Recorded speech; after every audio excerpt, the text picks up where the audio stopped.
सम्माननीय बंधुओं, नमस्ते। मैं हरिओम तिवारी, अध्यक्ष जनसंग्राम पार्टी, आज आपको क्रिप्टो करेंसी के बारे में कुछ बताता हूँ।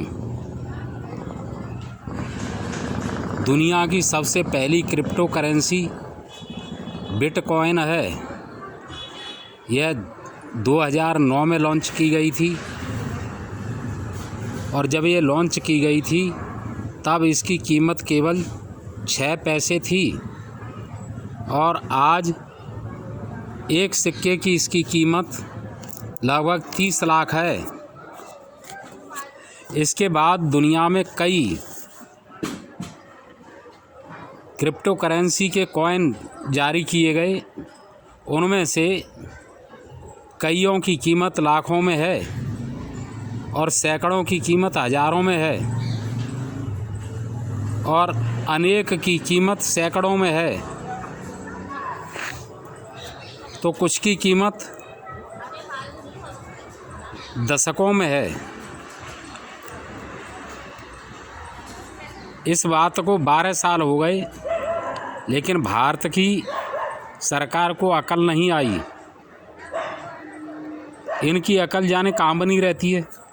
लेकिन अब 12 साल बाद जब भारत के युवा वर्ग ने, जिनकी संख्या 1.5 करोड़ है, उन्होंने क्रिप्टो करेंसी में निवेश शुरू कर दिया, क्योंकि वे मोबाइल कंप्यूटर को जानते हैं, नेटवर्क को जानते हैं,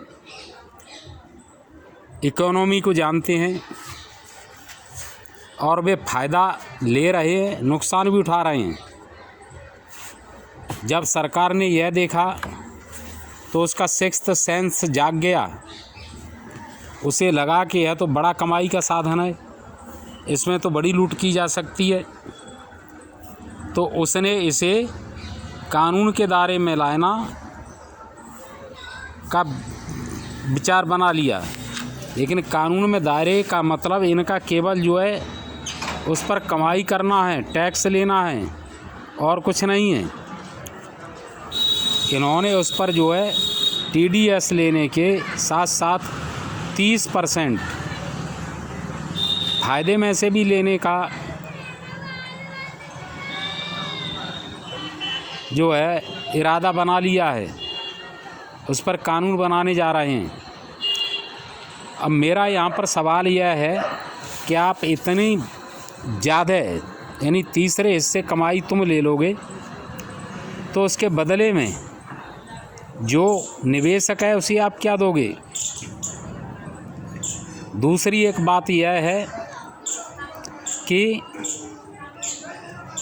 इसका जो टैक्स लगाओगे उसको किस मद में लगाओगे। वह TDS होगा या GST होगा या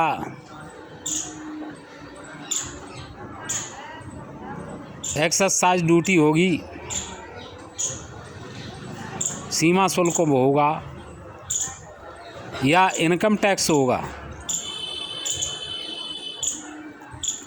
और सब पर जो है 30% लिया जाएगा या उसमें आयकर की तरह से कैटेगरी होगी। सरकार इसको स्पष्ट करे और अपनी नीयत को सावधान करे। भारत में शोषण के विरुद्ध एक कानून है, लेकिन जिसमें अभी तक सुप्रीम कोर्ट ने कोई भी याचिका स्वीकार नहीं की है। लेकिन अब इस मुद्दे पर यदि सरकार विवेक संगत काम नहीं करती है तो इसे मामले को सुप्रीम कोर्ट में पहुंचाया जाएगा। मेरा सरकार से विनम्र अनुरोध है कि वह टैक्स की दरें कम करे और टैक्स ले रही है तो कुछ जिम्मेदारी भी ले। तीसरी बात यह स्पष्ट करे कि किस मद में टैक्स लिया जाएगा। यदि इनकम टैक्स में इसको लिया जाता है तो इसकी कैटेगरी भी निर्धारित की जाए और यदि इस पर सपाट 30% टैक्स लिया जाता है, चाहे कोई 10 रुपये कमाए या 10 करोड़ कमाए, तो सबसे 30% लिया जाएगा। तो इसे स्पष्ट करें। और फिर क्या उसके बाद इनकम टैक्स लेगी या नहीं लेगी सरकार? सरकार अंट संट काम करना छोड़ दे। लालच बुरी बला है। मोदी सरकार पहले ही तमाम ऐसे बेढंगे काम कर चुकी है जिनसे जनता का जीना दुश्वार हो गया है। उसने जो जमा योजना निकाली उसमें एक जो है प्रधानमंत्री पेंशन योजना है। मैं केवल उसी का विवरण देता हूँ कि यदि कोई व्यक्ति उसमें 18 साल की उम्र से 60 साल की आयु तक यानी 42 वर्ष तक प्रति महीने 2200 रुपये जमा करता है, तो सरकार उसे बाद में 60 साल का होने पर 5 लाख रुपया कैश देगी और 5000 रुपया महीना लौटाएगी। अब मैं इस मोदी सरकार से यह पूछता हूँ कि 42 साल बाद रुपए का मूल्य क्या होगा? इसकी क्रय शक्ति क्या होगी? यदि यह भी मान लिया जाए कि 42 साल बाद इसकी क्रय शक्ति 10% रह जाएगी, तो 5000 का मूल्य 500 रुपये होगा। यानी आदमी जमा करे 5000 रुपया, 2000 रुपया हर महीने, और उसे आप लौटा करके देंगे 500 रुपये। बड़ी चालाकी सीखी है। सब भाजपाइयों ने माँ का दूध पिया है, बाकी तो सब जो है पानी पी कर के बड़े हुए हैं और किसी में तो अकल है नहीं। दूसरी बात, जो नोटबंदी की उस समय हमारे माननीय प्रधानमंत्री ने कहा था कि 50 दिन का मुझे साथ दो, सब कुछ ठीक कर दूंगा और इसकी जिम्मेदारी मैं लेता हूँ। यह तुम्हारी नोटबंदी की योजना बिल्कुल फेल हो गई। क्या जिम्मेदारी ली भाई?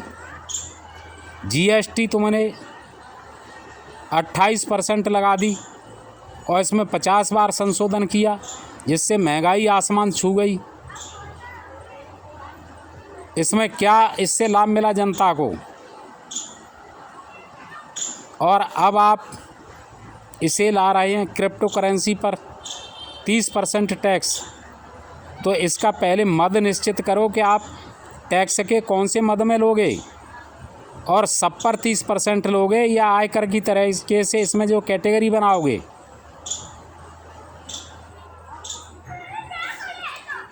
मैं उम्मीद करता हूं कि सरकार अपनी जिम्मेदारी समझेगी और नैतिकता का परिचय देगी, अन्यथा वह विरोध के लिए और अदालत में घसीटे जाने के लिए तैयार रहे। नमस्कार, जय हिंद।